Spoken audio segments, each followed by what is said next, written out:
Bab 901 sepertinya Pai benar-benar jatuh dari langit. Ya ampun, apa dua orang ini sudah gila? Apa ini tidak terlalu berlebihan? Aku juga nggak ngerti. Tadi kita cuma main-main aja. Kenapa mereka tiba-tiba bertindak sejauh ini? 10 juta sekaligus, bukankah itu terlalu menakutkan? Kedua orang ini terlalu impulsif. Ketika para penjudi di meja yang sama melihat tindakan mereka, mereka langsung berseru. Tentu saja, sebagian besar orang masih dipenuhi dengan antisipasi. Ini karena salah satu dari mereka bertaruh pada bankir, sementara yang lain bertaruh pada waktu luang. Ketika dua harimau bertarung, salah satu dari mereka pasti akan terluka. Perjudian semacam ini sungguh terlalu mengasyikkan. Para penjudi lainnya juga memasang taruhan mereka, tetapi karena Ye Feng memasang taruhan terbesar, mereka memenuhi syarat untuk melihat kartunya. Sang bandar memberi masing-masing 2 kartu. Para penjudi lainnya menatap mereka dengan gugup, tak berani berkedip. Pria botak itu sangat gugup. Lagi pula, ini melibatkan pertaruhan puluhan juta. Bohong kalau bilang dia tidak gugup. Ia memegang kedua kartu di tangannya dan membukanya sedikit demi sedikit. Kartu-kartu itu perlahan muncul, yaitu kartu 7 dan kartu Jack, yang jika ditotal jumlahnya menjadi 7 poin. Namun, Ye Feng tidak mengalami kesulitan sebanyak itu. Ia membalik kedua kartunya, yaitu 1 dan 3, sehingga totalnya menjadi 4 poin. Menurut aturan bakarat, poin pemain tidak boleh melebihi 5 poin, dan jika bandar tidak memperoleh 8 atau 9 poin, mereka harus menebus kartu, yang berarti mereka harus menebus kartu ketiga. Tidak perlu terburu-buru. Pembagi kartu sudah membagikan kartu ketiga kepada Ye Feng. Namun, tak seorang pun optimis dengan kartu ketiganya. Karena si botak punya 7 poin, sedangkan Ye Feng hanya punya 4 poin, dengan kata lain, kartu ketiganya harus bernilai 4 atau 5 agar berpeluang menang. Tetapi jika kartunya yang lain, maka ronde ini akan kalah. Secara keseluruhan, peluangnya untuk memenangkan babak ini sudah sangat tipis. Pria botak itu langsung menghela napas lega. Ia menyilangkan kaki dan menatap Ye Feng dengan santai. Nak, jangan berlama-lama, kau akan ditusuk jika menjulurkan kepala, kau akan ditusuk jika menarik kepalamu ke belakang. Cepat tunjukkan kartumu. Ye Feng tidak terburu-buru melihat kartunya. Ia melihat semua orang terlebih dahulu. Aku tidak tahu aturannya, apakah hanya jika kartu ketigaku bernilai 4 atau 5 aku punya peluang menang. Ketika semua orang mendengar pertanyaannya, mereka hampir muntah darah. Kakak, kamu bercanda, kan? Kamu sudah bertaruh 10 juta, dan kamu masih belum tahu aturannya. Apa anak ini bercanda? Di saat seperti ini, dia malah mulai bertanya tentang aturan. Rasanya seperti belajar menembak setelah memasuki medan perang. Bagaimana kita akan berperang? Kurasa kau sebaiknya mengaku kalah saja untuk ronde ini. Lagi pula, peluangmu untuk menang tidak tinggi. Semua orang mulai mengejeknya. Tentu saja, ada juga orang-orang antusias yang langsung mengangguk padanya. Benar. Kamu hanya punya peluang menang kalau kamu dapat 4 atau 5 sekarang. Mendengar penjelasan itu, Ye Feng hanya bisa menghela napas, kemungkinan mendapat 4 atau 5 terlalu kecil. Bibir si botak sedikit melengkung. Omong kosong, tentu saja kecil. Totalnya ada 13 kartu dari A sampai K, kau hanya bisa menang kalau dapat 2. Kemungkinannya lebih kecil daripada kue jatuh dari langit. Sepertinya aku pasti menang ronde ini. Ye Feng menggelengkan kepala dan tersenyum. Baru kemudian ia membalik kartu ketiga dan melihat. Ekspresinya langsung berubah. Ketika semua orang melihat ekspresinya, mereka semua tertawa diam-diam. Sepertinya tidak ada ketegangan. Dia jelas kalah. Pria botak itu duduk tegak dan bersiap mengumpulkan keripik. Dia menang 10 juta sekaligus. Ini adalah kemenangan terbanyak yang pernah dia menangkan. Namun, saat itu, ia tiba-tiba melihat senyum di wajah Ye Feng. Maaf. Rasanya seperti ada kue yang jatuh dari langit. Setelah berkata demikian, dia membalik kartu ketiga. 5 hati. Dengan menambahkan 4 poin dari sebelumnya, ia memperoleh total 9 poin. Keluarga yang menganggur menang. Mendesis. Melihat kejadian ini, semua yang hadir menghirup udara dingin, tidak mempercayai mata mereka. Seperti kata si botak, peluangnya untuk menang hanya 2 dari 13. Kecuali keajaiban muncul, mustahil baginya untuk menang. Namun keajaiban terjadi. Sial, dia benar-benar dapat 5 poin. Dia benar-benar menang. Ya Tuhan, keajaiban benar-benar terjadi. Bagaimana mungkin kemungkinan sekecil itu bisa terjadi? Dia menang 10 juta di ronde ini. Dia benar-benar menang banyak. Tidak dapat dipercaya, tidak dapat dipercaya. Cheng Feier, yang duduk di samping Ye Feng, mengepalkan tinjunya karena kegirangan. Orang ini benar-benar luar biasa. Hanya dengan gerakan santai, dia sudah mendapatkan 10 juta yuan. Dia hanyalah mesin pencetak uang manusia. Pria botak itu pun tertegun. Dia tidak pernah percaya tahayul, tetapi pada saat ini, dia tiba-tiba percaya bahwa ada hantu di dunia ini. Kalau tidak, bagaimana anak ini bisa mendapat 5 poin? Tidak, ini tidak mungkin, ini sama sekali tidak mungkin. Ye Feng menatapnya dengan senyum polos. Apakah aku menang ronde ini? Pria botak itu menatapnya, wajahnya memucat. Kau beruntung kali ini. Berani main lagi. Kita bertaruh 20 juta kali ini. Begitu dia mengatakan hal itu, semua orang yang hadir terkejut. Gila, gila, benar-benar gila. Orang ini baru saja kehilangan 10 juta, dan sekarang dia ingin menggandakannya. Semua orang memandang Ye Feng. Sekarang giliran dia. Bab 902 beranikah Anda bertaruh 40 juta di putaran ini? Ye Feng juga sedikit terkejut. Ia menatap pria botak itu dengan aneh. Kau mau mempertimbangkannya lagi? Aku khawatir kau akan rugi besar. Pria botak itu langsung mencibir. Kenapa kau tidak bertanya-tanya dan mencari tahu siapa aku? Aku tidak peduli dengan puluhan juta. Berani main-main. Ye Feng menatap wajahnya sejenak sebelum tiba-tiba tersenyum. Baiklah, kalau begitu aku akan mempertaruhkan nyawaku untuk bermain dengan pahlawan Zhou. Zhou Hongfa segera memasang 20 juta chipnya di distrik bangkir. Saya akan bertaruh pada bangkir lagi kali ini. Ye Feng mengangkat bahu acuh tak acuh. Kalau begitu aku yang menganggur. Bersamaan dengan itu, ia mengeluarkan chip senilai 20 juta yuan. Emosi semua orang kembali bergejolak, dan mereka diam-diam merasa gembira. Pembawa kartu membagikan kartu lagi. Ye Feng bahkan tidak melihat. Ia membalik kedua kartu itu. Kartu itu adalah 6 dan 10.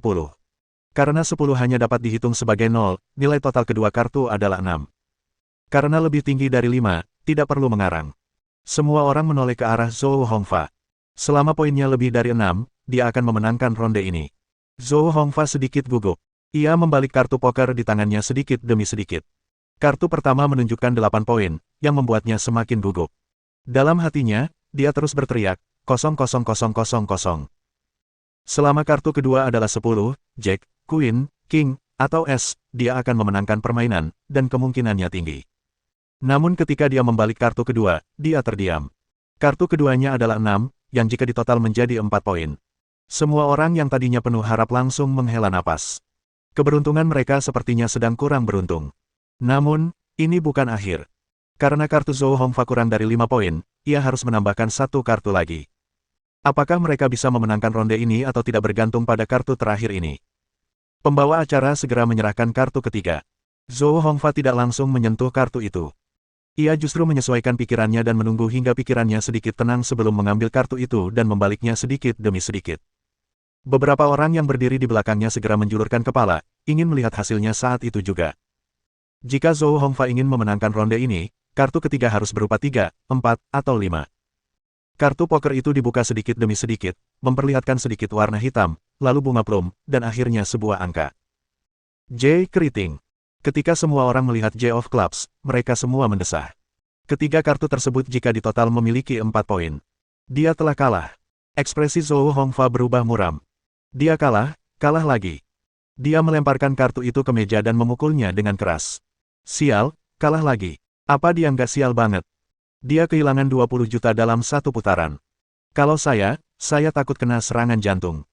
Hanya dalam waktu singkat, Presiden Zhou telah kehilangan 30 juta. Anak ini curang ya. Kok bisa menang terus? Kau bercanda. Kartu-kartu itu dibagikan oleh bandar. Bagaimana mungkin dia curang? Kecuali dia berkolusi dengan kasino untuk sengaja menipu Presiden Zhou. Bukan tidak mungkin. Banyak kasino menggunakan trik semacam ini. Set, kamu tidak boleh sembarangan mengucapkan kata-kata ini. Ini wilayah keluarga Hong. Saat semua orang sedang berdiskusi, Ye Feng tersenyum tipis. Terima kasih sudah membiarkanku menang, haha. Dia tersenyum saat mengambil kembali 40 juta chip itu. Hanya dalam waktu singkat, ia telah menghasilkan 30 juta yuan.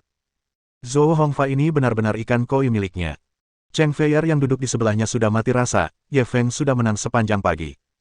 Entah dia mati rasa atau tidak, dia sudah mati rasa karena menonton. Dia bahkan punya ilusi bahwa memenangkan uang adalah hal yang sangat mudah. Bahkan jika dia naik panggung sendiri, dia masih bisa memenangkan puluhan juta. Namun, ia lupa bahwa 9 dari 10 penjudi akan kalah. Kebanyakan orang yang masuk ke kasino akan kehilangan segalanya. Mereka yang dapat memenangkan uang, terutama uang dalam jumlah besar, jarang ditemukan. Bajingan, beraninya kau bertaruh 40 juta yuan di ronde ini. Mata Zhou Hongfa memerah karena kalah. Ia menatap Ye Feng dan berbicara dengan gigi terkatup. Mendengar kata-katanya, kasino menjadi gempar. Ini gila, ini benar-benar gila. Presiden Zhou benar-benar ingin bertaruh 40 juta. Ini kerugian yang sangat besar. Jika orang lain yang rugi, mereka pasti sudah cemas kehilangan 30 juta dalam 2 putaran.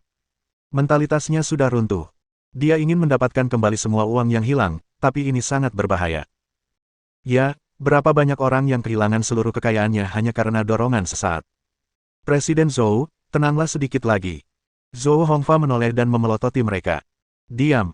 Kalau ada yang berani ngomong sembarangan lagi, aku akan melumpuhkan mereka. Dia jelas memiliki banyak prestise di antara orang-orang ini, dan semua orang langsung ketakutan dan tidak berani mengatakan apapun lagi. Zhou Hongfa menoleh ke arah Ye Feng, tatapannya penuh ancaman. Kau masih laki-laki. Jawab saja terus terang. Berani bertaruh. Ye Feng sudah tahu bahwa orang ini sudah gila. Jika dia bilang tidak mau bertaruh sekarang, orang ini mungkin akan menyerangnya sampai mati. Namun, inilah yang ingin dilihatnya. Karena Presiden Zhou sudah mengatakannya, aku harus bertaruh meskipun aku tidak mau. Mendengar ucapannya, Zhou Hongfa langsung menunjukkan senyum sinis. Baiklah, aku masih menginginkan Bangkir untuk ronde ini. Aku yakin Bangkir tidak akan menang satu ronde pun. Sambil berbicara, dia hendak mendorong keluar kepingan-kepingan di tangannya. Pada saat ini, seseorang tiba-tiba memegang bahunya dari belakang. Presiden Zhou, tenanglah. Zhou Hongfa sedang marah besar. Siapapun yang berani menghentikannya akan menjadi musuhnya. Ia segera menoleh dan memelototi pria itu. Namun, saat ia melihat penampilan lelaki itu dengan jelas, amarahnya pun langsung mereda. Tuan Yuan. Dia segera mengenali orang ini, atau lebih tepatnya, sebagian besar penjudi lama di kasino mengenal orang ini. Namanya Yuan Xiying, dijuluki tangan hantu 9 jari. 20 tahun yang lalu, dia tak terkalahkan di kasino. Kemudian, ia tertangkap basah sedang berbuat curang di sebuah kasino. Pihak lawan ingin memotong tangan dan kakinya.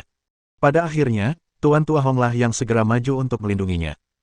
Ia hanya memotong satu jari untuk memberi penjelasan kepada pihak lawan. Sejak saat itu, Yuan Xiying mengundurkan diri dari dunia perjudian dan berjanji setia kepada keluarga Hong. Dengan seorang ahli yang bertanggung jawab, kasino keluarga Hong pada dasarnya tidak memiliki terlalu banyak masalah selama bertahun-tahun. Mereka bertanya-tanya mengapa Tuan Tua Yuan tiba-tiba muncul hari ini. Yuan Xiying melirik Ye Feng, lalu berbalik menatap Zhou Hongfa. Biarkan aku bermain beberapa ronde dengan pria ini. Mata Zhou Hongfa berbinar. Maksudmu, anak ini curang. Pasti ada yang salah dengan anak ini kalau dia bisa membuat Tuan Tua Yuan maju. Dia secara tidak sadar berpikir bahwa pihak lain itu curang, jadi dia bisa mendapatkan kembali semua uang yang hilang. Namun, Yuan Xiying kecewa karena langsung menggelengkan kepala dan menyangkalnya. Tidak juga. Adik kecil ini hanya menggunakan 10.000 yuan untuk masuk dan sudah memenangkan lebih dari 100 juta yuan. Melihat ahli seperti itu, tangan orang tua ini agak gatal. Aku ingin melawan ahli ini.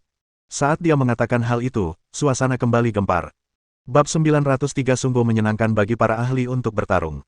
Mendengar kata-kata Yuan Xiying, semua orang menatap Ye Feng dengan heran. Dia hanya menggunakan 10.000 yuan untuk memenangkan lebih dari 100 juta yuan. Ini hanya menumbangkan pemahaman mereka. Wah, dia menang 10.000 kali. Apa ini cuma candaan? Karena Tuan Tua Yuan berkata begitu, itu pasti benar. Pantas saja dia bisa memaksa Tuan Tua Yuan untuk bertindak. Pemuda ini sungguh luar biasa. Dia hanya dirasuki oleh dewa penjudi. Terutama para penjudi yang duduk di meja yang sama dengan Ye Feng, mereka semua merasa beruntung. Untungnya, mereka tidak berani berjudi dengan pemuda ini. Ia begitu kuat sehingga berapapun uang yang mereka miliki, tidak akan cukup untuk kalah. Zhou Hongfa berkeringat dingin.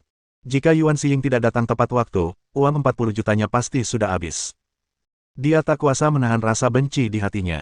Waktu anak ini pertama kali datang, dia masih berpura-pura bertaruh 100.000 yuan. Jadi dia berpura-pura jadi babi untuk memangsa harimau. Tampaknya dia bisa melupakan tentang mendapatkan kembali uang 30 juta yuan miliknya. Setelah memikirkan hal ini, dia merasa sangat tertekan, tetapi dia tetap segera menyerahkan tempat duduknya. Yuan Xiying duduk perlahan. Ia mengangkat kepalanya dan tersenyum pada Ye Feng. Tuan Feng, maukah Anda bermain beberapa ronde dengan saya? Ye Feng tampak tidak terkejut karena tahu nama keluarganya adalah Feng. Ia hanya mengangguk ringan. Tentu saja aku tidak keberatan. Sembari berbicara, dia mengamati secara diam-diam. Pada saat ini, dealer yang semula membagi kartu digantikan oleh seorang pria berusia 50-an. Pada saat yang sama, Ye Feng memperhatikan ada 3 wajah baru di kerumunan di belakangnya. Ketiganya menatapnya seperti 3 cita, siap membunuh mangsanya. Menyadari perubahan ini, sudut mulutnya segera melengkung membentuk senyuman yang tak terlihat. Jelas saja, Penampilannya yang luar biasa telah menarik perhatian seisi kasino. Namun, semua ini sesuai dengan harapannya. Ia hanya menggunakan 10.000 yuan untuk memenangkan lebih dari 100 juta yuan. Jika pihak kasino tidak mengambil tindakan apapun, itu akan menjadi hal yang tidak wajar. Inilah yang ingin dilihatnya. Karena mereka datang untuk membuat masalah, tentu saja mereka harus berhadapan langsung dengan para penguasa kasino. Tuan Feng, apakah Anda bersedia mengganti beberapa kartu lagi? Yuan Xiying menyalakan sebatang rokok dan bertanya pada Ye Feng sambil menghembuskan asap. Ye Feng hanya tersenyum tipis. Tentu saja. Yuan Xiying langsung mengangguk ke arah dealer yang baru saja diganti. Ganti beberapa kartu lagi. Sang bandar tampaknya sudah siap menghadapi hal ini. Ia segera mengeluarkan 8 dek kartu remi dari lemari di belakangnya. Setelah membukanya, ia membentangkannya di depan mereka berdua. Yuan Xiying memberi isyarat, tolong. Tuan Feng, Anda bisa memeriksa kartunya dulu.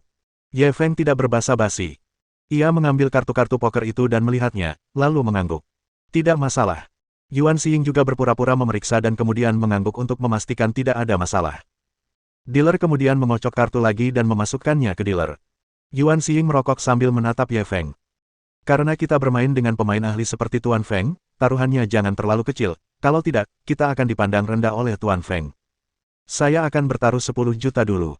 Sambil berbicara, dia langsung menyodorkan 10 juta chip itu ke distrik bankir. Kata-katanya jelas memprovokasi Ye Feng, seolah-olah dia berkata, aku memberimu muka dengan bertaruh sebanyak ini. Jika kau tidak berani bertaruh, berarti kau tidak memberiku muka. Ye Feng mengetuk-ngetukkan jarinya di meja 2 kali, sudut bibirnya melengkung. Karena Tuan Yuan sudah bilang begitu, aku tidak akan terlalu pelit. Aku akan bertaruh 10 juta untuk keluarga yang menganggur itu. Setelah berkata demikian, dia mendorong 10 juta chip itu ke area menganggur. Kamu punya nyali. Yuan Xiying langsung mengacungkan jempol dan mengangguk ke arah dealer. Deal. Pembawa acara segera membagikan 2 kartu kepada masing-masing dari mereka. Para penjudi lainnya tidak ikut bermain di ronde ini. Mereka tidak memiliki kualifikasi untuk berpartisipasi dalam pertandingan antar ahli seperti itu. Mereka semua menyaksikan keseruannya. Ye Feng melakukan hal yang sama seperti 2 putaran sebelumnya. Ia membalik kedua kartu tersebut. Kedua kartu tersebut masing-masing bernilai 1 dan 5, yang jika ditotal nilainya menjadi 6 poin. Yuan Xiying tidak membuang waktu dan langsung membalik kedua kartunya. Kartunya masing-masing bernilai 2 poin dan 6 poin, sehingga totalnya menjadi 8 poin. Maaf, saya pelanggan tetap. Saya menang ronde ini. Kartu standar yang disebut juga dengan kartu langit berarti kartu khusus. Baik pemain maupun bankir, asalkan mereka memperoleh 8 atau 9 poin, mereka akan menang. Ketika para penjudi yang hadir melihat Yuan Xiying mendapatkan kartu biasa, mereka semua berseru. Tuan tua Yuan sebenarnya belum tua. Dia menang saat dia bergerak. Cek, cek, cek, seperti yang kuduga dari idolaku. Kekuatannya sungguh tak terbatas. Anak itu masih saja sombong tadi. Sekarang, dia sudah benar-benar kalah telak, kan? Hahaha, dia cuma bisa pamer di depan kita. Habislah dia nanti kalau ketemu Tuan tua Yuan. Saat Tuan tua Yuan mendominasi dunia perjudian, anak ini mungkin masih minum susu, kan? Semua orang sangat mengagumi Yuan Xiying. Melihat ia memenangkan ronde pertama, mereka langsung memujinya tanpa berpikir. Cheng Feier melihat Ye Feng kalah, suasana hatinya menjadi berat. Seharusnya ini saat Ye Feng paling rugi hari ini. Dia kehilangan 10 juta dalam 1 putaran. Dia takut Ye Feng akan marah, dan dia segera melihat ekspresinya. Namun, bertentangan dengan dugaannya, ekspresi Ye Feng tidak berubah. Seolah-olah dia sudah menduga situasi ini. Tuan Yuan memang hebat. Junior mengagumimu. Ye Feng langsung memberi selamat kepada Yuan Xiying. Terima kasih. Yuan Xiying juga menangkupkan tangannya ke arahnya sambil tersenyum di wajahnya. Meskipun keduanya tersenyum, orang-orang di sekitar mereka bisa merasakan bau mesiu semakin kuat. Seolah-olah pertempuran besar sedang terjadi. Tuan Feng, saya berencana bertaruh 20 juta yuan di ronde ini. Saya ingin tahu apakah Anda masih berani melanjutkannya. Yuan Xiying tidak menunggu balasan Ye Feng. Ia memimpin dan memasukkan 20 juta chip ke area kosong, lalu menatapnya sambil tersenyum, menunggu balasannya. Ye Feng mengangkat alisnya. Tentu saja aku mau, aku tidak berani bertanya. Sambil berbicara, dia langsung menyodorkan 20 juta chip ke distrik bankir. Mendesis. Ketika para penjudi di sekitar melihat kejadian ini, mereka langsung menjadi heboh. Pertarungan antar ahli ini memang cukup seru. Bab 904 keberuntungan hari ini telah habis. Pembawa kartu membagikan kartu lagi. Yuan Xiying mengambil kedua kartu itu dan melihatnya. Lalu, ia tersenyum. Ronde ini sepertinya agak berbahaya. Setelah berkata demikian, ia membuka kedua kartunya. Kartu itu adalah As dan 10, yang jika dijumlahkan hanya bernilai 1 poin. Jantung para penjudi langsung berdebar kencang. Mereka mengalihkan pandangan ke arah Ye Feng. Jika dia bisa mendapatkan 8 atau 9 poin, dia akan memenangkan permainan ini. Ye Feng tidak membuang waktu. Ia langsung membuka kedua kartunya, yaitu As dan 3, yang jika dijumlahkan akan menjadi 4 poin. Semua orang tak kuasa menahan tawa. Babak ini sungguh menarik. Kedua kartu mereka di bawah 5 poin, dan masing-masing menerima 1 kartu. Yuan Xing mengambil kartu-kartu dari dealer dan melihatnya. Ia tersenyum tipis. Sepertinya ronde ini agak berbahaya. Ketika ia meletakkan kartu itu di atas meja, semua orang melihatnya dan menyadari bahwa itu adalah angka 5. Ketiga kartu itu jika dijumlahkan hanya menghasilkan 6 poin. Memang agak berisiko. Sekarang, giliran kartu terakhir Ye Feng. Jika dia bisa mendapatkan salah satu dari 3, 4, atau 5 kartu, dia pasti akan memenangkan ronde ini. Tetapi ketika Ye Feng memperlihatkan kartu ketiga, semua orang memasang senyum aneh di wajah mereka. Kartu ketiganya adalah Ratu, yang bernilai 0. Ketiga kartu tersebut jika dijumlahkan akan menghasilkan 4 poin. Dia kalah lagi. Puhaha, sial banget ya dia. Bagus juga nambah angka 2, tapi ternyata angka Ki. Bukankah keberuntungan anak ini sebelumnya cukup baik? Kenapa dia menjadi lebih buruk setelah bertemu Tuan Tua Yuan? Kurasa keberuntungannya telah ditekan oleh aura dominan Tuan Tua Yuan, kan? Hahaha, kalau terus kalah seperti ini, aku takut dia akan kehilangan semua uang yang dimenangkannya dalam beberapa putaran. Yuan Xing juga tersenyum dan menyalakan sebatang rokok lagi untuk dirinya sendiri.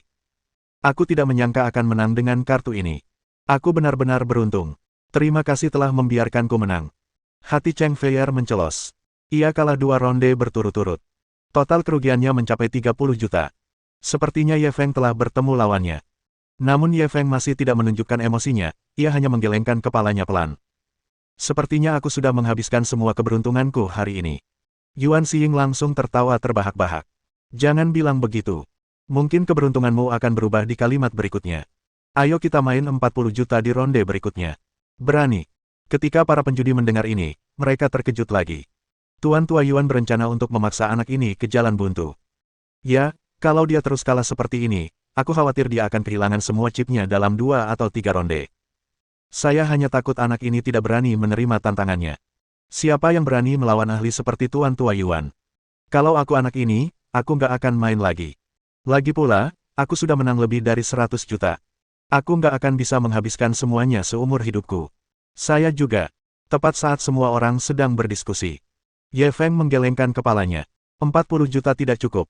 Semua orang langsung tertawa. Dia memang takut. Yuan Xing sedikit kecewa. Kalau menurutmu 40 juta terlalu banyak, maka kita. Sebelum dia bisa menyelesaikannya, Ye Feng memotongnya. 40 juta terlalu sedikit, aku bertaruh 100 juta, apakah kamu berani bertaruh? Setelah mengatakan itu, dia menatap Yuan Xing dengan provokatif. Semua orang terkesiap saat mendengar kata-katanya. Orang ini gila ya. Beraninya langsung naik jadi 100 juta. Aku tak tahan lagi. Kalau aku terus menonton, hatiku takkan sanggup lagi. Yang bertarung dengannya adalah Tuan Tua Yuan. Anak ini benar-benar tidak ingin hidup. Kali ini, masalahnya kembali dilimpahkan kepada Tuan Tua Yuan. Aku penasaran, apakah dia berani menerima tantangan ini? Omong kosong, apa ada taruhan yang tidak berani diterima Tuan Tua Yuan? 20 tahun yang lalu, dia berani bertaruh dengan ratusan juta. Taruhan senilai ratusan juta. Hari ini benar-benar memperluas wawasan saya. Setelah mendengar kata-kata Ye Feng, Cheng Feier segera meraih lengannya. Jangan gegabah. Ye Feng hanya memberinya tatapan meyakinkan sebelum melanjutkan menatap Yuan Xing. Berani main-main. Beri aku jawaban yang jujur. Ekspresi Yuan Xing berubah-ubah. Ia menatapnya dengan serius. Kau benar-benar ingin bermain sebesar itu? Ye Feng mencibir, kalau kau tidak berani, lupakan saja. Dulu kau mungkin bisa menguasai dunia, tapi sekarang kau sudah tua. Sebaiknya kau pulang dan punya cucu. Setelah berkata demikian, dia berdiri dan hendak pergi. Yuan Xing tiba-tiba berteriak pelan, baiklah, taruhan 100 juta, ya. Aku mau. Setelah mengatakan itu, ia menatap resepsionis. Segera, seseorang mengiriminya 100 juta keping dan mendorong semuanya ke distrik bankir. Melihat pemandangan ini, Ye Feng kembali duduk. Karena kamu memilih bankir, maka aku akan memilih yang lain. Sambil berkata demikian, dia mendorong semua chipnya ke distrik bebas. Para penjudi di sekitarnya langsung merinding. Ini pertama kalinya mereka melihat pertaruhan sebesar ini. Untung dan ruginya sama-sama 100 juta yuan. Sungguh mengasyikkan. Jika bukan karena fakta bahwa kasino tidak mengizinkan rekaman, mereka pasti sudah merekam video kejadian ini dan menontonnya setiap hari. Pembawa kartu parubaya itu melirik Ye Feng dan mulai membagi kartu tanpa berkedip. Kali ini, Ye Feng tidak langsung membuka kartu seperti sebelumnya. Ia mengambilnya di depannya dan membukanya sedikit demi sedikit. Tak seorang pun merasa ada yang salah dengan ini. Lagi pula, ini taruhan ratusan juta. Rasa gugup memang tak terelakkan. Ketika Ye Feng membuka kedua kartu itu, dia melihat kedua kartu itu bernilai 2 dan 4, yang jika dijumlahkan akan bernilai 6 poin. Selain dia, hanya Cheng Feier, yang duduk di sebelahnya, yang melihat kartunya dan hatinya langsung tenggelam. Dia sudah lama menonton pertandingan dan sangat familiar dengan aturannya. Dia tahu kartu-kartunya tidak terlalu bagus, bahkan bisa dibilang buruk. Karena jika lebih dari 5 poin, dia tidak bisa menyusun kartu. 6 poin ini berada dalam situasi yang sulit. Entah lebih tinggi 2 poin, atau lebih rendah 1 atau 2 poin, tetap saja lebih baik daripada 6 poin ini. Namun, Yuan Xiying berada dalam posisi di mana ia bisa menyerang dan mundur. Jika poinnya lebih tinggi dari 6, ia akan langsung menang. Jika poinnya kurang dari 6, setidaknya ada satu peluang untuk mengejar ketinggalan. Sekarang, dia hanya bisa berharap bahwa dua kartu pihak lain berada di bawah 5 poin, dan kartu ketiga juga tidak bagus. Namun bukankah kemungkinannya terlalu kecil? Ye Feng tidak hanya paham akan hal ini, tetapi ia juga tahu lebih banyak daripada yang lain, karena ia telah menggunakan fungsi pemindaian mendalam untuk memeriksanya. Dua kartu Yuan Xiying masing-masing bernilai 2 dan 7, dengan total nilai 9. Dengan kata lain, lawan bahkan tidak perlu menebusnya dan sudah memenangkan ronde ini. Pada saat ini, Yuan Xiying perlahan mengulurkan tangannya, siap untuk melihat kartu-kartu itu. Tunggu sebentar. Ye Feng tiba-tiba berteriak. Yuan Xiying membeku dan mendongak. Bolehkah aku meminjam rokok? Ye Feng menatapnya dengan gugup. Hahaha. Yuan Xiying langsung terhibur dengan kata-katanya. Ia segera mengeluarkan sebatang rokok dari kotak rokoknya dan menyalakannya. Ye Feng segera menggerakkan kepalanya dan menarik napas 2 kali, lalu batuk 2 kali, dia tampak sangat gugup. Bab 905 aku tidak bisa menyelesaikannya. Semua penjudi yang hadir tertawa. Seperti yang diduga, dia masih terlalu muda. Menghadapi situasi sebesar itu, dia jelas belum cukup mampu mengendalikan diri. Sebagai perbandingan, Tuan Tua Yuan jauh lebih tenang. Jangan gugup. Kamu akan terbiasa dengan pemandangan seperti ini setelah mengalaminya beberapa kali. Yuan Xiying menggunakan nada bicara orang yang berpengalaman untuk mencerahkannya. Kemudian, ia perlahan membalik kedua kartunya. Wajah tuannya yang tersenyum tiba-tiba membeku. Dua kartu di tangannya masing-masing bernilai 2 dan 4, yang jika ditotal nilainya menjadi 6 poin. Kartu ini agak aneh. Dia melirik ke arah pedagang itu dengan acuh tak acuh. Ekspresi si pedagang juga berubah. Ia langsung menatap Ye Feng dengan tatapan tajam. Ye Feng sepertinya tidak menyadarinya. Ia tersenyum sambil merokok, tangan Tuan Yuan sepertinya agak kurang memuaskan, haha. Sambil berbicara, dia membalik kartunya. Semua orang melihat dan menyadari bahwa kedua kartunya masing-masing bernilai 2 poin dan 7 poin. Totalnya, ia memiliki 9 poin. Babak ini, Ye Feng menang. Seluruh kasino langsung terdiam. Tatapan semua orang terus berubah pada wajah Ye Feng dan Yuan Xiying. Tangan hantu 9 jari Yuan Xiying benar-benar kalah. Baru ronde ini saja, dia sudah rugi 100 juta. Meskipun semua orang sangat terkejut, tak seorang pun berani bersuara. Mereka bahkan tak berani bernapas keras. Orang yang paling terkejut adalah Cheng Feier. Karena selain Ye Feng, dialah satu-satunya yang melihat kartunya. Kartunya jelas-jelas tadi 2 dan 4. Kok sekarang jadi 2 dan 7? Kartu 4 malah jatuh ke tangan Yuan Xiying. Hanya ada satu penjelasan. Ye Feng curang. Meskipun dia tidak tahu bagaimana dia berbuat curang, pria ini jelas-jelas berbuat curang. Untungnya, dia telah melalui banyak adegan besar, jadi setidaknya dia bisa menjaga ketenangannya dan tidak menunjukkannya di wajahnya. Pada saat yang sama, ia diam-diam mengamati sekelilingnya. Orang ini baru saja berbuat curang. Ia harus memastikan tidak ada yang melihatnya. Dia pernah melihat metode yang digunakan untuk menangani penipu di kasino sebelumnya. Bisa dibilang sangat kejam. Sekalipun dia dan Ye Feng berhasil keluar, dan orang-orang di kasino itu tidak dapat menghentikan mereka, namun misi ini juga akan gagal total. Ye Feng tersenyum tipis. Tuan Yuan, kau biarkan aku memenangkan ronde ini. Sambil berbicara, dia hendak mengambil kembali keripik itu. Semua penjudi yang hadir tercengang melihat pemandangan ini. Memenangkan lebih dari 100 juta dalam satu putaran sungguh mengejutkan. Pada saat ini, Yuan Xiying tiba-tiba berteriak dingin, tunggu sebentar. Gerakan Ye Feng terhenti. Ia menoleh untuk menatapnya. Tuan Tua Yuan, apakah Anda punya instruksi lain? Yuan Xiying menatapnya dengan dingin. Kau curang. Begitu dia mengatakan hal itu, semua orang yang hadir tercengang dan mulai berbisik-bisik. Ada apa? Anak ini benar-benar curang. Kenapa aku tidak tahu? Apa Tuan Tua Yuan salah lihat? Bagaimana kau bisa tahu kalau ahli seperti itu curang? Orang macam apa Tuan Tua Yuan itu? Bagaimana mungkin dia menuduh seseorang begitu sembrono? Benar. Tuan Tua Yuan adalah leluhur kecurangan. Karena dia berkata begitu, anak ini pasti curang. Dia masih berani berbuat curang di depan Tuan Tua Yuan. Anak ini benar-benar bosan hidup. Pantas saja dia menang banyak. Dia curang. Hahaha, dia ketahuan curang di tempat. Anak ini tamat. Menurut aturan kasino, jika Anda menang lebih dari 100.000, Anda harus memotong tangan Anda. Anak ini menang lebih dari 200 juta yuan. Bagaimana dia harus menghadapinya? Aku takut dia akan dipotong-potong menjadi pasta daging. Senyum di wajah Ye Feng tetap tidak berubah. Pak Tua, kau tidak bisa mengatakan hal seperti itu sembarangan. Itu bisa membunuh orang. Yuan Xiying langsung mencibir.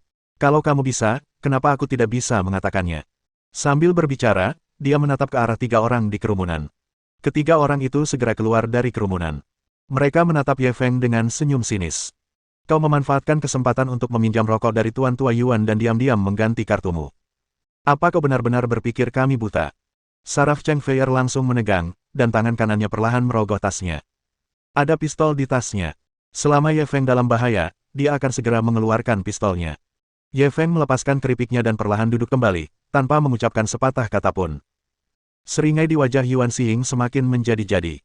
Kenapa? Apa kau masih ingin melawan? Apa kau ingin? Sebelum ia sempat menyelesaikan kalimatnya, Ye Feng tiba-tiba memotongnya. Baiklah, aku akui aku curang. Begitu dia mengatakan ini, beberapa ahli di kasino langsung tercengang. Mereka telah menyiapkan bukti dan menunggu pihak lain membantahnya. Dia tidak menyangka orang ini akan mengakuinya secara langsung. Ini mungkin penipu paling jujur yang pernah mereka temui. Ketika para penjudi di sekitarnya mendengar dia mengakuinya, mereka semua mengumpat dengan marah. Anak ini benar-benar mengakuinya. Kamu bisa dianggap orang baik. Pahlawan omong kosong apa? Dia mungkin tahu kalau kasino punya bukti dan dia tidak bisa menyangkalnya. Itu sebabnya dia mengakuinya dengan jujur dan berusaha bersikap lunak. Itu masuk akal. Memang, kalau kasino tidak punya bukti, mereka pasti tidak akan mengatakan apa-apa. Anak ini dalam masalah sekarang. Dia menang banyak sekali. Setidaknya tangan dan kakinya akan dipotong, kan? Siapa suruh dia curang? Hukum dia. Ekspresi Cheng Feier pun berubah. Ia tak menyangka Ye Feng akan mengakuinya begitu mudah. Ia segera mengambil pistol di tasnya, siap menyerang kapan saja. Yuan Xiying menatap Ye Feng dengan dingin. Karena kamu sudah mengakuinya, kamu seharusnya tahu aturan kasino, kan? Kalau begitu aku tidak akan bicara omong kosong lagi denganmu. Teman-teman. Dia segera ingin menyuruh seseorang memotong tangan dan kaki anak ini. Namun, saat itu, Ye Feng tiba-tiba berdiri perlahan. Aku belum selesai bicara. Aku memang curang, tapi aku bukan satu-satunya yang curang di sini. Yuan Xiying langsung menyipitkan matanya. Oh, selain kamu, siapa lagi yang curang? Saat ini, hanya mereka berdua yang bertaruh. Selain Ye Feng, orang lainnya tentu saja terlihat jelas. Ye Feng tidak menjawab. Ia perlahan berjalan ke arah dealer dan meletakkan tangannya di mesin kartu. Orang yang tersisa secara alami. Bab 906 berapa banyak rahasia yang masih dia miliki. Apa yang terjadi di sini? Tepat saat Ye Feng hendak membuka dealer, dia tiba-tiba mendengar suara seorang wanita. Semua orang menoleh ke belakang dan melihat manajer kasino, Helen, berjalan cepat ke arah mereka. Xing, yang memegang pedang samurai, mengikutinya dari belakang. Yuan Xiying menghela napas lega. Ia menatap Ye Feng dengan sedikit ketakutan. Memang ada sensor di dealer. Dealer bisa membagikan kartu apapun yang diinginkannya. Jika Ye Feng benar-benar mengungkapnya di muka umum, maka kasino istana kerajaan akan menjadi tikus jalanan. Kecurangan di kasino itu terlalu memalukan. Meskipun banyak penjudi veteran tahu betul bahwa tidak ada kasino yang tidak curang, mengetahui tetaplah mengetahui. Hal ini berbeda dengan ketahuan langsung. Untungnya, manajer Helen datang tepat waktu. Jika dia terlambat selangkah saja, akibatnya tak terbayangkan. Ye Feng melihat kedatangan Helen. Senyum tipis muncul di wajahnya. Dengan 1000 keterampilannya, jika dia benar-benar ingin berbuat curang, bisakah orang-orang tak berguna ini menangkapnya? Itu hanyalah kelemahan yang sengaja ia ungkapkan untuk memancing mereka keluar. Sebenarnya, sejak Yuan Xiying muncul dan mengganti bandar, dia sudah tahu apa yang sedang direncanakan pihak lain. Dia hanya berpura-pura tidak tahu. Hingga ronde terakhir, kelompok orang ini sebenarnya ingin menguji keberuntungan dan ingin membunuhnya. Baru pada saat itulah dia memutuskan untuk memberi mereka pukulan mematikan. Jika Helen tidak datang tepat waktu, dia pasti sudah memberitahu publik tentang kecurangan di kasino itu. Saat itu terjadi, reputasi Royal Palace Casino pasti akan hancur. Setidaknya dalam waktu singkat, akan sangat sulit baginya untuk pulih. Penatua Yuan, apa yang terjadi? Helen langsung menatap Yuan Xiying dengan bingung. Teruslah berpura-pura. Ye Feng tak kuasa menahan cibiran dalam hatinya. Ia tak percaya Helen tak tahu soal ini. Tanpa arahannya, beranikah orang-orang ini berbuat curang? Yuan Xiying menghela napas dan berdiri untuk menjawab. Mungkin ada kesalahpahaman dengan Tuan Feng. Pada saat ini, dia tidak berani menipu Ye Feng lagi, dan langsung berbicara dengan samar. Setelah mendengarkan ceritanya, Helen segera menoleh ke arah ketiga tuannya. Apakah kalian yakin Tuan Feng curang? Ketiga orang itu cerdas dan langsung mengerti maksud manajer Helen. Mereka langsung menggelengkan kepala. Kita mungkin telah melihat sesuatu. Omong kosong. Kalian tidak punya bukti, dan berani menuduh pelanggan curang tanpa bukti. Bukankah ini merusak reputasi tempat judi istana kerajaan kita? Siapa yang berani datang ke sini untuk bermain lagi nanti? Helen langsung menegur mereka dengan tegas. Ketiganya menundukkan kepala karena malu. Para penjudi yang hadir saling berpandangan dengan bingung. Yuan Xiying dan yang lainnya baru saja menuduh Ye Feng curang. Sekarang, mereka bilang mereka berhalusinasi. Lelucon macam apa ini? Bagaimana mungkin dia bisa dibutakan oleh ini? Helen menegur mereka sebentar sebelum berbalik menatap Ye Feng. Tuan Feng, saya benar-benar minta maaf. Ini adalah kelalaian kasino kami dan telah menyebabkan masalah yang tidak perlu bagi Anda. Mohon jangan tersinggung. Ye Feng menatapnya dengan dingin. Hanya karena kelalaianmu, kau menyebabkan kerugian besar pada reputasiku, dan kau pikir semuanya akan baik-baik saja hanya dengan permintaan maaf. Helen dipenuhi kebencian, tetapi dia tetap harus memasang ekspresi tulus. Ya. Kasino kami pasti akan memberikan kompensasi kepadamu. Penatua Yuan tentu saja kalah di ronde sebelumnya, jadi kami akan tetap memberikan kompensasi untuk 100 juta chip tersebut. Selain itu, kami juga akan memberikan kompensasi tambahan 10 juta yuan untuk kerusakan mentalmu. Mendesis. Semua penjudi yang hadir terkesiap ketika mendengar itu. Tidak apa-apa mengganti 100 juta yuan dalam bentuk chip. Tuan Feng memang menang, tapi bukankah 10 juta yuan untuk kerusakan mental ini terlalu besar? Ya, itu cuma salah paham, dan dia sebenarnya mau ganti rugi 10 juta yuan. Mereka kaya banget. Itu membuat saya ingin diperlakukan tidak adil sekali saja. Saya hanya menderita sedikit keluhan dan bisa mendapatkan kompensasi 10 juta yuan. Manajer Helen ini benar-benar jago bikin masalah. Tak ada yang bisa menyalahkan cara penanganan seperti ini. Kecantikan dan kebijaksanaan benar-benar hidup berdampingan. Semua orang memuji solusi Helen, tetapi lebih banyak lagi yang iri pada Ye Feng. Ia dengan mudah mendapatkan 110 juta. Sungguh memuaskan. Ye Feng tentu saja tidak berkomentar. Bukan karena dia serakah akan uang, tetapi dia tidak melupakan tujuannya datang ke sini hari ini. Dia datang bukan untuk meraup untung hari ini, juga bukan untuk merusak reputasi kasino istana kerajaan. Dia datang untuk menghancurkan tempat itu dan memaksa si jenius keluarga Hong untuk keluar dan menerima tantangan itu. Oleh karena itu, ia menerima kompensasi dari kasino. Ketika 110 juta chip menumpuk di depannya, ditambah 100 juta miliknya sendiri, total 210 juta chip seperti gunung kecil. Para penjudi yang bisa naik ke lantai 5 semuanya orang kaya dan bangsawan, tetapi mereka belum pernah melihat pemandangan seperti itu sebelumnya. Masing-masing dari mereka tercengang. Bahkan banyak penjudi wanita yang terus-menerus melemparkan pandangan genit ke arah Ye Feng. Cheng Feier akhirnya menghela napas lega. Suasana hatinya saat ini seperti naik roller coaster.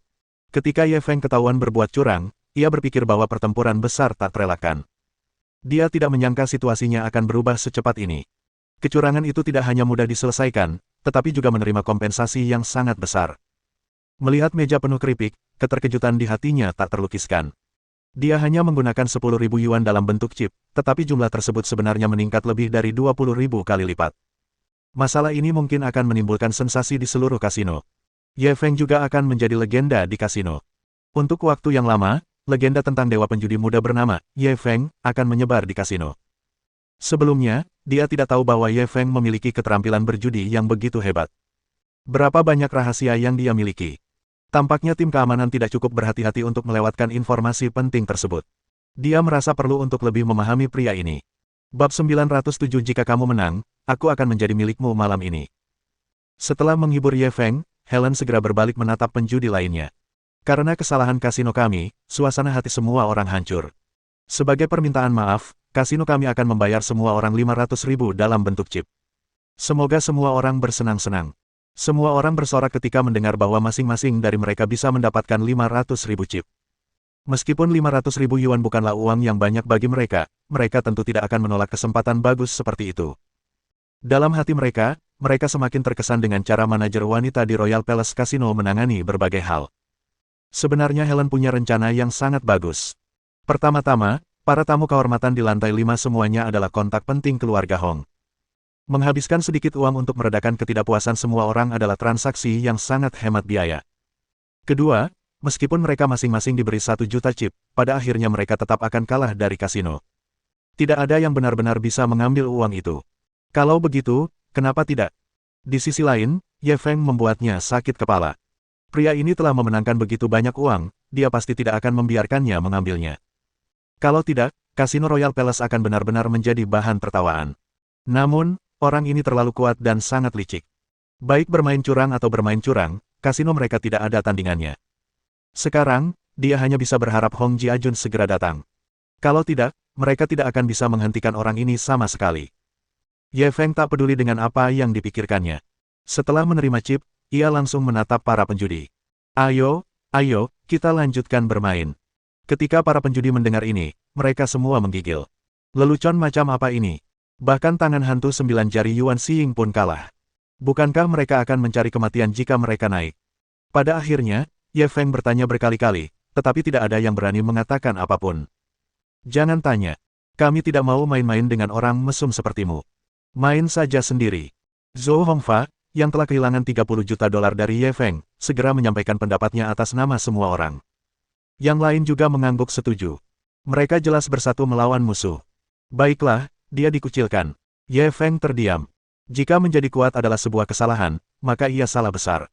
Dia hanya memenangkan 200 juta yuan, dan tidak ada seorang pun yang mau bermain dengannya lagi.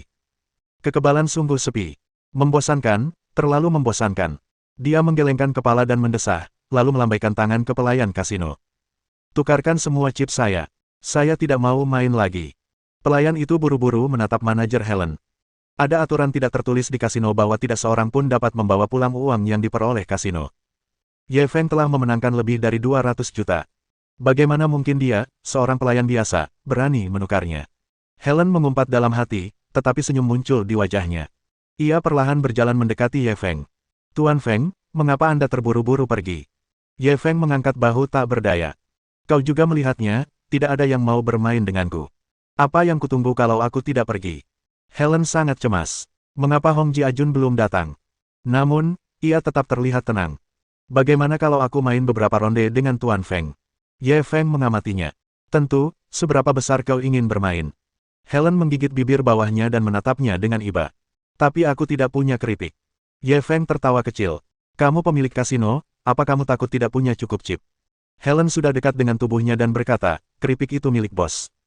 Aku hanya manajer kecil. Aku tidak berhak menyalahgunakan kekuasaanku untuk keuntungan pribadi. Ye Feng mengamatinya tanpa ragu. Karena kamu tidak punya chip, apa yang ingin kamu pertaruhkan denganku? Helen menatapnya dengan tatapan menggoda. Aku akan menggunakan diriku sebagai alat taruhan denganmu. Kalau kau menang, aku akan jadi milikmu malam ini. Sebelum Ye Feng bisa menjawab, para penjudi mulai berteriak. Kak, kalau aku jadi kamu, aku pasti setuju.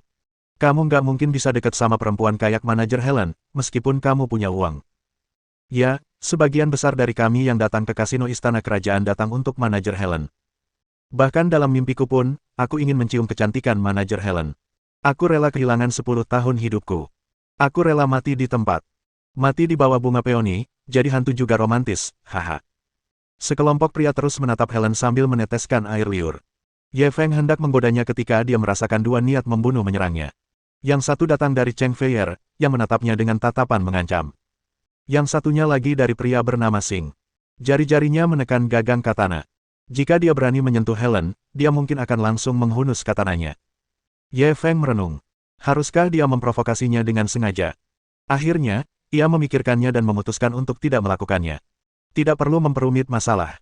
Lagi pula, ia tahu betul bahwa Helen tidak benar-benar jatuh cinta padanya. Ia hanya mengulur waktu, menunggu kedatangan dewa judi dari keluarga Hong. Aku tidak akan menyentuh wanita yang sudah dipermainkan orang lain. Sambil berbicara, ia merangkul bahu Cheng Feier. Lagi pula, setelah mencicipi daging angsa, apa kau masih mau makan burung puyuh? Ia dapat dianggap telah secara pribadi menunjukkan cara menyinggung dua orang dengan satu kalimat. Ketika Cheng Feier mendengar kata-katanya, ia begitu marah hingga hampir ingin memukulnya.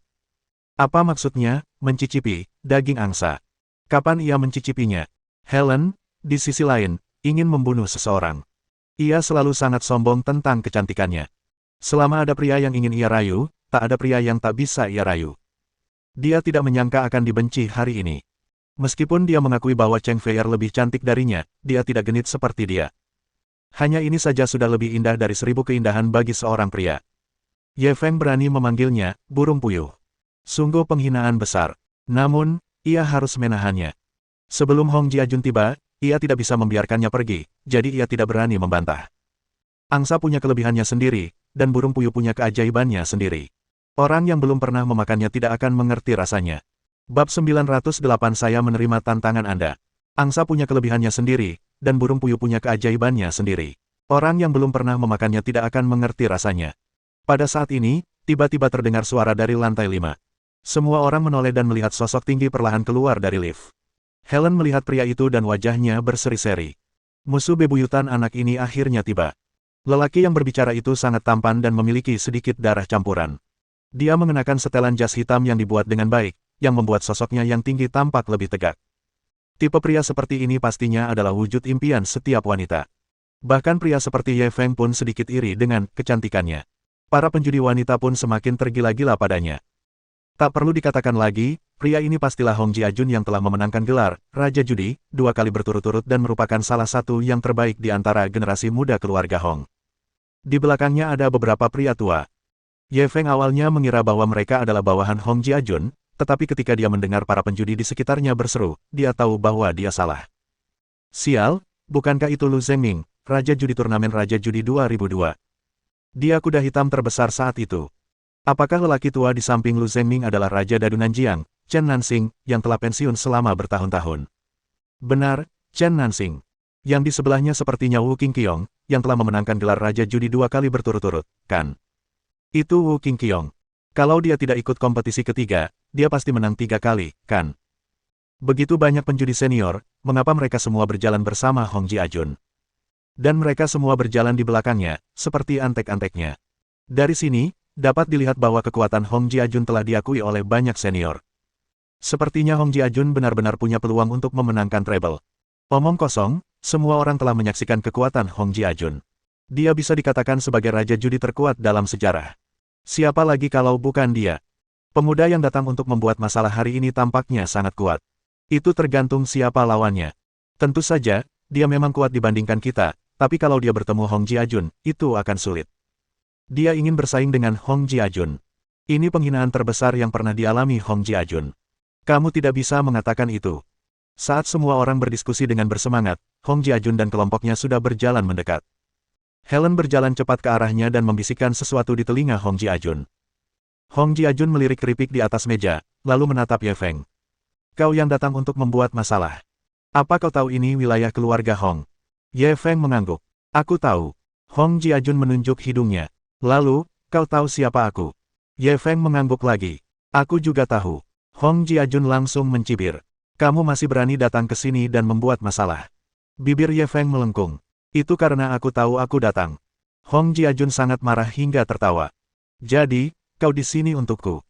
Ye Feng tidak menyembunyikan apapun, dia mengangguk dan mengakui, benar, aku ingin bertaruh denganmu. Saat dia mengatakan ini, Hong Jiajun tidak mengatakan apa-apa, tetapi para penjudi yang hadir tidak tahan melihatnya. Ada apa? Apa aku salah dengar? Anak ini ingin menantang Hong Jiajun. Berani sekali, ya, impian yang luar biasa. Hong Jiajun akan segera menjadi juara treble.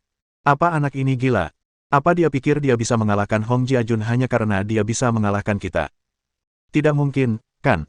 Anak ini terlalu sombong. Apa dia pantas bertanding dengan Tuan Hong? Pah. Jelas, Hong Jiajun memiliki banyak prestise di hati para penjudi ini. Bahkan bisa dikatakan bahwa ia adalah dewa di hati mereka. Sekarang, ketika mereka mendengar bahwa Ye Feng ingin menantang dewa mereka menjadi cemas. Hong Jiajun juga mencibir.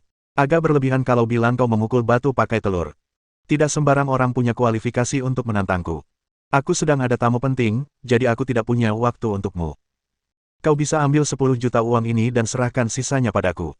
Ketika para penjudi mendengar kata-katanya yang mendominasi, mereka semua bertepuk tangan dan bersorak. Seperti yang kuharapkan dari idolaku. Kata-katanya sangat mendominasi. Aku suka itu. Dia mengatakan yang sebenarnya. Apa dia benar-benar berpikir Tom, Dick, atau Harry punya hak untuk menantang Tuan Hong? Tuan Hong sudah sangat baik hati mengizinkannya mengambil 10 juta. Kalau kita benar-benar ingin bertaruh dengannya, dia tidak akan bisa mengambil 1 sen pun. Belum lagi kalau aku tidak bisa mengambil 1 sen pun, aku rasa aku akan kehilangan segalanya. Tuan Hong benar-benar terlalu baik. Helen juga menatap Hong Jiajun dengan penuh kegilaan. Pria ini adalah orang paling luar biasa yang pernah dilihatnya seumur hidupnya. Tak hanya di antara teman-temannya, bahkan di antara semua pria, ia adalah seorang jenius yang tak tertandingi. Hanya pria seperti itulah yang pantas untuknya. Setelah Hong Jiajun selesai berbicara, dia bahkan tidak melihat ke arah Ye Feng. Dia hendak membawa para senior ke kantor. Kalau kau tak berani menerima tantangan ini, aku akan menghajar habis-habisan tempat perjudian itu lagi dan menjadikan kasino istana kerajaanmu bahan tertawaan. Pada saat ini, Ye Feng tiba-tiba berbicara perlahan. Ancaman dalam kata-katanya sangat jelas. Hong Jiajun berhenti dan berbalik menatapnya dengan dingin. Kau benar-benar ingin bertaruh denganku. Ye Feng menghadapi tatapan tajamnya dan tidak mundur. Apa aku kurang jelas? Mata Hong Jiajun berkilat dingin. Lalu bagaimana kau ingin bertaruh? Ye Feng mengangkat bahu acuh tak acuh. Aku akan mendengarkanmu, kami berani bertaruh apapun yang kau katakan. Hong Jiajun sangat marah hingga tertawa. Ini sungguh mempermalukannya. Bagaimana dengan taruhannya? Ye Feng menatapnya. Kalau kau kalah, kau akan mundur dari turnamen Raja Judi tahun ini. Bagaimana? Hua. Begitu dia mengatakan ini, seluruh kasino meledak. Anak ini benar-benar gila. Dia benar-benar mengusulkan taruhan seperti itu.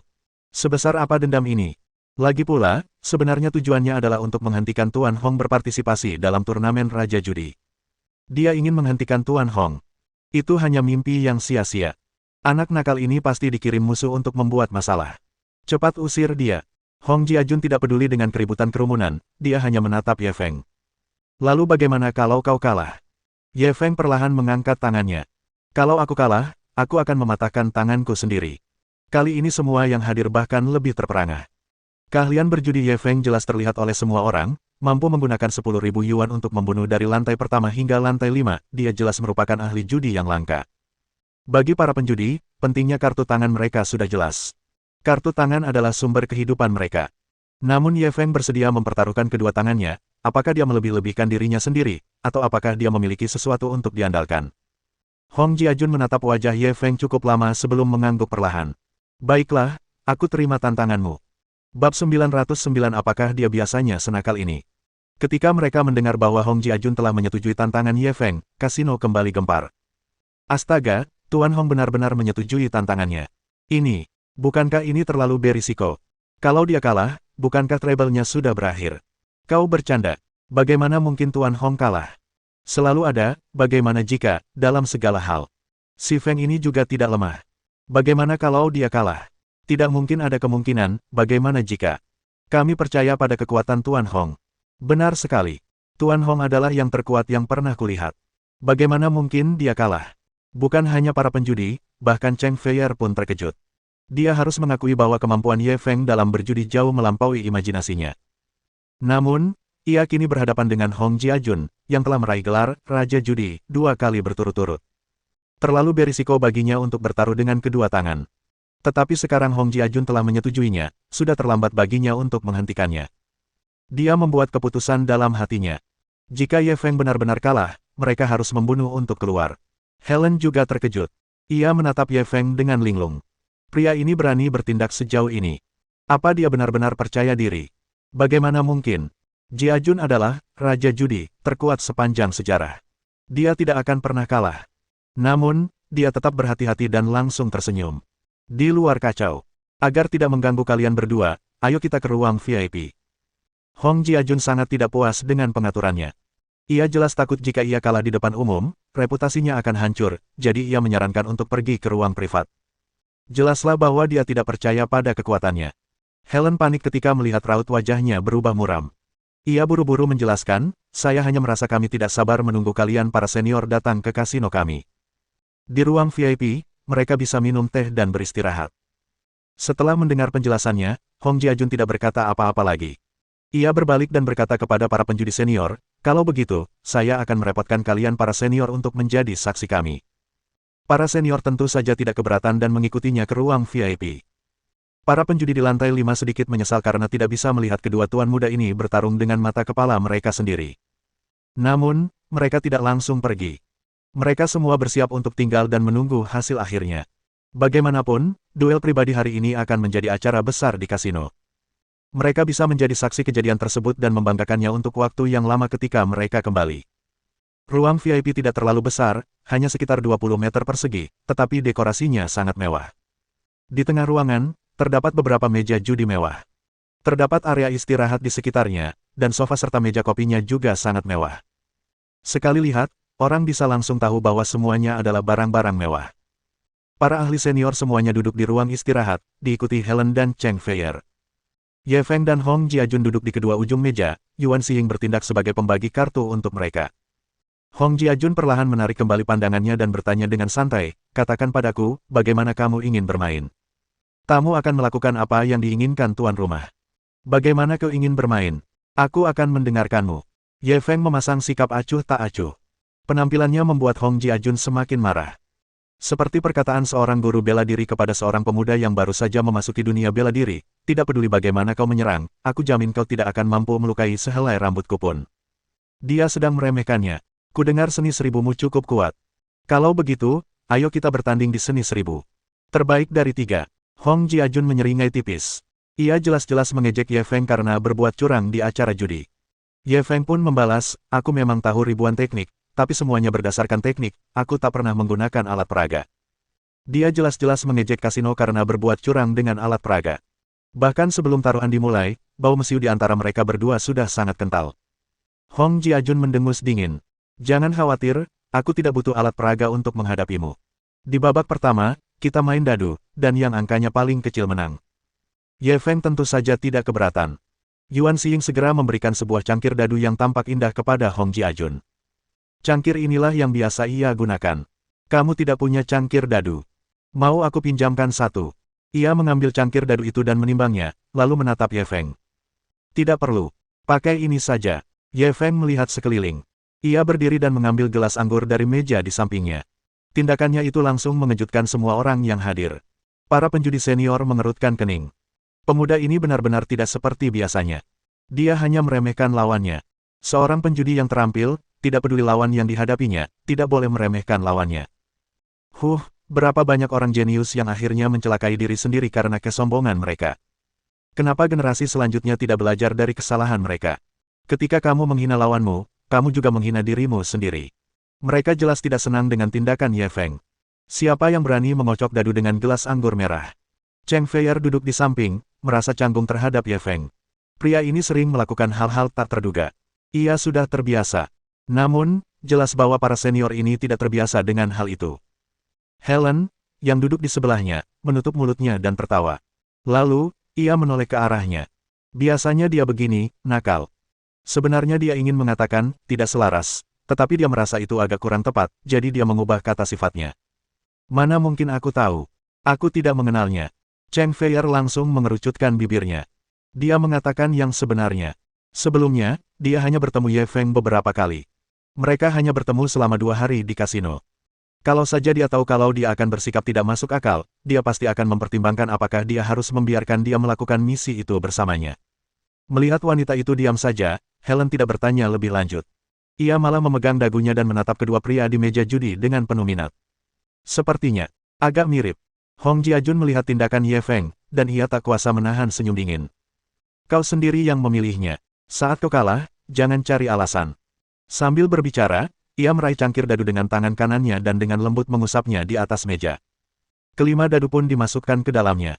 Kemudian, ia mulai bergoyang di udara dengan pola yang teratur. Bab 910 maaf, tangan saya gemetar. Hua, hua, hua.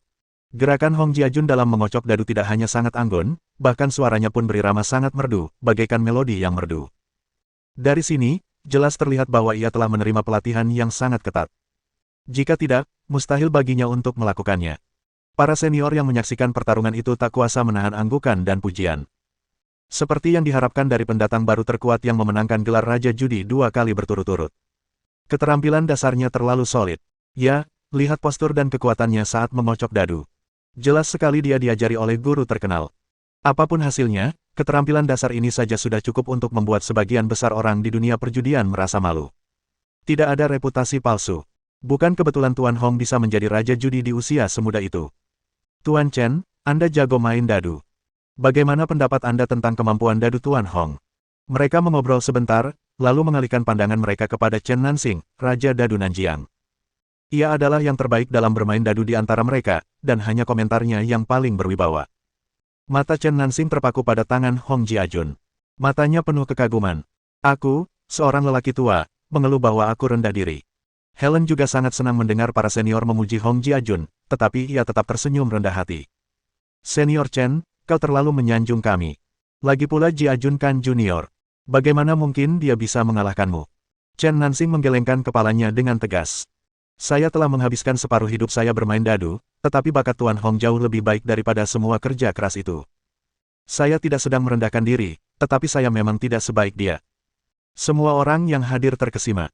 Bahkan Raja Dadu Nanjiang pun mengaku tak mampu bersaing. Terlihat betapa hebatnya keterampilan dadu Hong Jiajun. Bang! Saat semua orang tengah mengobrol, Hong Jiajun sudah menghancurkan cangkir dadu dengan keras di meja judi dan perlahan membukanya. Semua orang menjulurkan leher untuk melihat, lalu mata mereka terbelalak. 5 dadu tersebut ditumpuk menjadi satu tumpukan, dan dadu di bagian atas adalah 1 poin. Para senior di dunia perjudian tidak bisa tetap tenang. 1 poin. Sebenarnya cuma 1 poin. Bagaimana dia melakukannya? Menumpuk ke-5 dadu itu tidak terlalu sulit. Hal itu bisa dilakukan setelah berlatih. Bagian yang sulit adalah mengendalikan jumlahnya. Meskipun aku juga bisa mengontrol poinnya, tingkat keberhasilannya sangat rendah. Aku khawatir aku tidak akan bisa mendapatkan 1 poin pun meskipun aku melempar dadu 10 kali. Lagi pula, dia masih sangat muda. Dunia perjudian akan menjadi miliknya di masa depan. Sungguh menakjubkan. Meskipun Cheng Feier juga terkejut dengan adegan ini, ia tidak tahu betapa sulitnya hal itu. Setelah mendengar penjelasan para penjudi senior ini, ia baru tahu betapa kuatnya Hong Jiajun. Jika banyak sekali pakar judi yang terkagum-kagum, maka dia memang kuat sekali. Tampaknya Ye Feng dalam bahaya kali ini. Memikirkan hal ini, dia tanpa sadar menyentuh pistol di tasnya, siap menyerang kapan saja. Helen, di sisi lain, tidak terlalu terkejut. Ia mungkin sudah terbiasa. Namun, ia masih tersenyum bangga. Ini dia prianya. Hong Jiajun perlahan meletakkan cangkir dadunya. Wajahnya tanpa ekspresi, seolah-olah ia baru saja melakukan sesuatu yang sepele. Dia mengangkat kepalanya dan menatap Ye Feng. Melihat wajah Ye Feng yang tanpa ekspresi, dia merasa sedikit tidak senang. Saya bisa bersikap acuh tak acuh, tetapi Anda tidak bisa bersikap acuh tak acuh. Bukankah seharusnya Anda terkejut dan mengakui kekalahan? Bahkan, tidak perlu ada lagi kompetisi karena 1 poin sudah merupakan angka terkecil pada 5 dadu. Mustahil ada angka yang lebih kecil dari ini. Mengambil 10.000 langkah mundur, bahkan jika Ye Feng mendapat 1 poin, itu tetap saja seri. Selain itu, bisakah dia mendapatkan 1 poin? Ye Feng tidak membuang waktu. Ia mengambil gelas anggur merah dan meniru metode Hong Jiajun. Ia memasukkan 5 dadu ke dalam gelas. Hua, peng.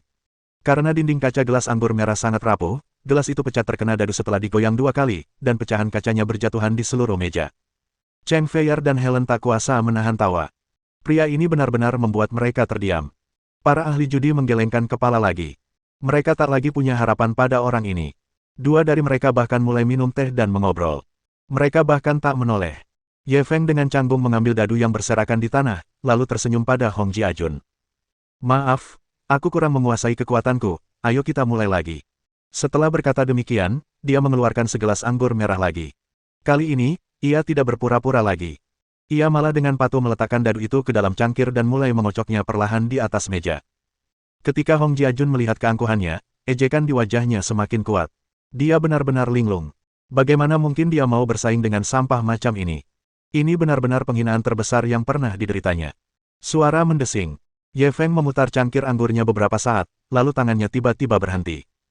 Semua orang mengira dia sudah selesai gemetar dan menoleh. Maaf, tanganku gemetar. Ye Feng tersenyum pada mereka dan terus gemetar. Para penjudi senior sudah tidak tahan lagi. Kalau bukan karena Hong Jiajun, mereka pasti sudah pergi. Mereka benar-benar tidak bisa memahaminya. Sampah macam ini benar-benar bisa membunuhnya dan masuk ke sarang judi istana. Apakah karena dia terlalu beruntung, atau orang-orang di tempat perjudian istana terlalu tidak berguna? Saat semua orang merasa bosan dan tidak sabar, Ye Feng akhirnya berhenti. Namun, karena gelas anggur merah ditutupi oleh tangannya, mereka tidak dapat melihat letak dadu di dalamnya. Nak, jangan terlalu membingungkan. Ya, toh kamu nggak mungkin menang. Ayo cepat dan mulai ronde berikutnya. Ini bisa jadi pelajaran untukmu. Lain kali, jangan remehkan lawanmu. Kalah dari Tuan Hong tidak memalukan bagimu. Beberapa pemain senior di dunia perjudian mulai mendesaknya dengan tidak sabar. Mereka tidak optimis dengan peluang Ye Feng. Tepat pada saat ini, Ye Feng perlahan membuka gelas anggur. Salah satu siswa senior meliriknya sekilas, lalu matanya terbelalak seolah-olah mereka melihat hantu. Lalu, yang kedua, yang ketiga. Semua orang ternganga karena terkejut. Hantu yang aneh. 5 dadu Ye Feng juga ditumpuk bersama, yang paling atas juga merupakan angka 1. Akan tetapi, bukan itu yang benar-benar mengejutkan semua orang.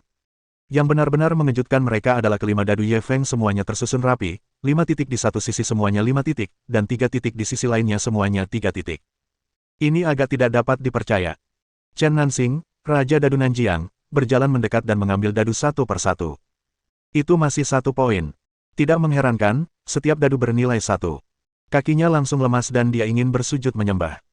Mohon dukungan dari omom ante-ante sekalian, buat subscribe atau sharekan novel Mimin ke Facebook kalian, agar channel Mimin bisa terus berkembang. Dengan begitu, Mimin bisa lebih semangat untuk up novel seru lain ke depannya. Buat teman-teman yang sudah subscribe dan sharekan novel Mimin, Mimin ucapkan terima kasih sebanyak-banyaknya.